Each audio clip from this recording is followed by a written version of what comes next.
In the days leading up to his death, Jesus was in Jerusalem, teaching the people and performing miracles. He had many followers, but the religious leaders were worried about his growing influence. They felt threatened by him and wanted to stop him. One evening, during the Passover festival, Jesus had a special meal with his 12 disciples. This meal is known as the Last Supper. During the meal, Jesus took bread, gave thanks, broke it, and shared it with his disciples.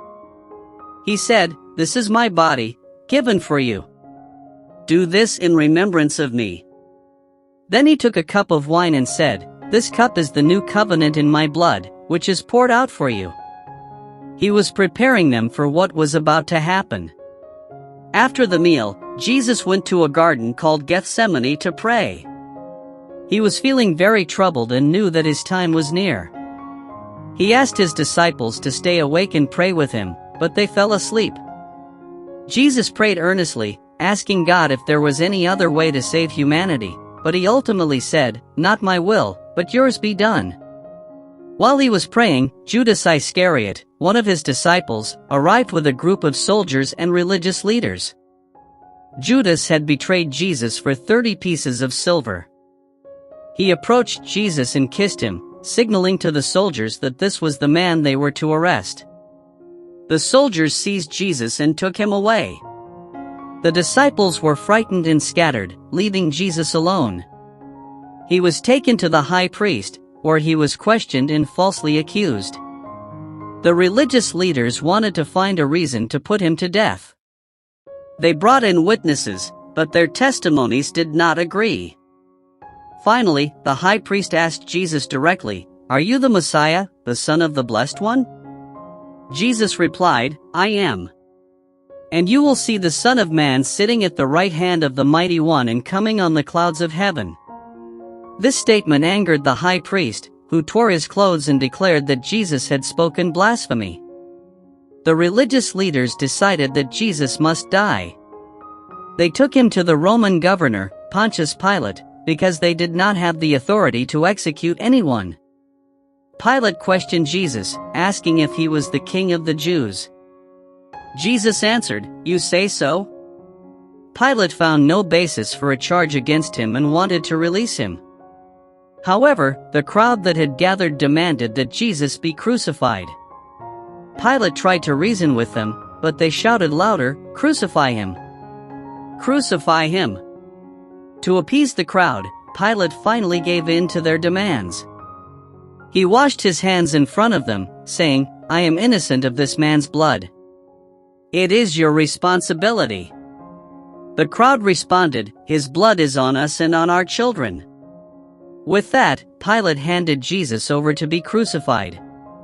The soldiers took him away, and they mocked him along the way.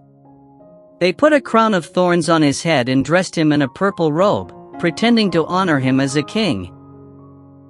They spat on him and struck him, saying, "Hail, King of the Jews!" After mocking him, they led Jesus to a place called Golgotha, which means the place of the skull. There, they nailed him to a cross. Alongside him, they crucified 2 criminals, one on his right and one on his left. As he hung on the cross, Jesus prayed, "Father, forgive them, for they do not know what they are doing." The people stood watching, and the religious leaders sneered at him, saying, "He saved others, let him save himself if he is God's Messiah, the chosen one." The soldiers also mocked him, offering him wine vinegar and saying, "If you are the king of the Jews, save yourself." Above him, there was a sign that read, "This is the King of the Jews." One of the criminals hanging beside him insulted him, saying, "Aren't you the Messiah? Save yourself and us." But the other criminal rebuked him, saying, "Don't you fear God? We are punished justly, but this man has done nothing wrong." Then he said to Jesus, "Remember me when you come into your kingdom." Jesus replied, "Truly I tell you, today you will be with me in paradise." As the hours passed, darkness covered the land from noon until 3 in the afternoon. At about 3 o'clock, Jesus cried out in a loud voice, "Eli, Eli, lema sabachthani," which means, my God, why have you forsaken me?" Some of those standing nearby misunderstood and thought he was calling for Elijah. After this, Jesus knew that everything had been completed. He said, "I am thirsty."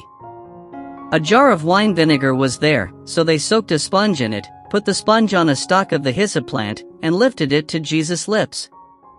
When he had received the drink, Jesus said, "It is finished." With that, he bowed his head and gave up his spirit. At that moment, the curtain of the temple was torn in two from top to bottom. The earth shook, the rocks split, and tombs broke open. Many holy people who had died were raised to life and came out of the tombs after Jesus' resurrection and went into the holy city and appeared to many people.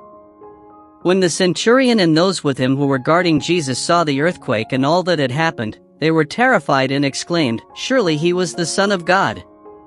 After Jesus died, Joseph of Arimathea, a rich man and a member of the council, went to Pilate and asked for Jesus' body. Pilate ordered that it be given to him. Joseph took the body, wrapped it in a clean linen cloth, and placed it in his own new tomb, which he had cut out of the rock. He rolled a big stone in front of the entrance to the tomb and went away. Mary Magdalene and the other Mary were sitting there, opposite the tomb, watching. They were filled with sorrow, but they would soon discover that this was not the end of the story. Jesus' death was a sacrifice for all humanity, a moment that would change the course of history. He took upon himself the sins of the world, offering forgiveness and hope to everyone who believes in him. And while his death brought great sorrow, it also set the stage for the greatest victory of all, the resurrection, which would prove that he truly is the Son of God and that death has been defeated forever. Thank you for watching. Do you have anything to say about the death of Jesus? Let's hear from you in the comments section. Have a fabulous Easter celebration.